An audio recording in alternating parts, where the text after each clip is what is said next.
Viewers আপনাদের জন্য আবার একটা ভিডিও দেখেন মালয়েশিয়াতে কত মর্মান্তিক অ্যাক্সিডেন্ট। ওহো, এই অ্যাক্সিডেন্টে মানুষ বাঁচে বললে আমার মনে হয় না। কারণ গাড়ির কী অবস্থা আর মানুষের, কিন্তু এগুলো দামি গাড়ি তো এগুলোর সেফটি আছে, তারপরেও মানুষের থুবরা এখানে জায়গায় কী অবস্থা দেখছেন গাড়ির অ্যাক্সিডেন্টে। গাড়ি মালয়েশিয়া অ্যাক্সিডেন্ট খুব ভয়াবহ অ্যাক্সিডেন্ট, মানে অ্যাক্সিডেন্ট করলে বাঁচার চান্স একদম কম। দেখেন অবস্থা সামনে নাই, মানে এটারে নিয়ে এসে ইন্স্যুরেন্স যে আছে এটারে ঠিক করার লেগে দিয়ে গেছে নেই। দেখেন গাড়ি মুখটা মাথাটা বাচ্চা থাকে, এটার পিছিয়ে দিয়ে অন্য গাড়ি মেরে দিছিল, ওর মনে মেরে দিচ্ছে। একজন গাড়ির পিছন দিয়ে মেরে একবার ভাড়া দিয়েছে, পিছন দিয়ে মারাতে এটা যে আরেক গাড়ির ভিতরে ঢুকে গেছে। আর এগুলো হচ্ছে সেফটির এই কাপড়গুলা মুখটা বাড়ি না খায়, লোকে লোকে বাতাসে এটা হুল্লা যায়, মুখটা এটা যে বাড়ি খায়।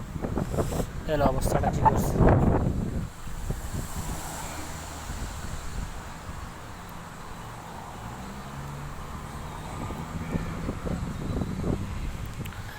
পুরো একদম বারোটা বাজে গেছে গাড়ি। এটা হচ্ছে মালয়েশিয়া, হচ্ছে আমি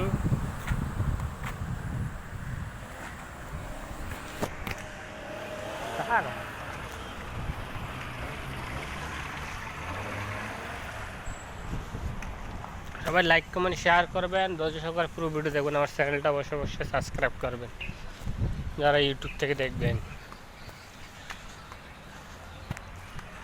দেখেন কী অবস্থা, অ্যাক্সিডেন্ট, ভয়াবহ অ্যাক্সিডেন্ট, বাসার রাস্তা নেই। আমার মনে হয় না এটি বাচ্চা আছে, এটি হচ্ছে গাড়ির একটা কবরস্থান, সবগুলা গাড়ি ঘুরেছে। এগুলো ঠিক করবার সামনে হচ্ছে গ্যারেজ গাড়ির।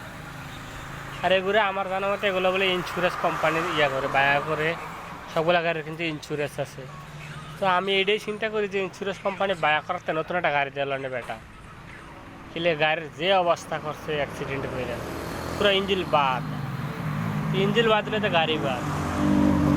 এটাই বাবার বিষয়, কিন্তু এটা হালকা লাগছে তাকে, এটা ঠিক করার দেবো সাইডটা, এই সাইডটা মারি খাইছে গাড়িটার, এটা BMW সাইডটা মারি খাইছে, যাক চলে এটা ইন্স্যুরেন্স বায়া করতে। কিন্তু ওইগুলা যেগুলোর সামনায় পুরা বাদ, ওইগুলা কেমন বায়া করবো জানি না।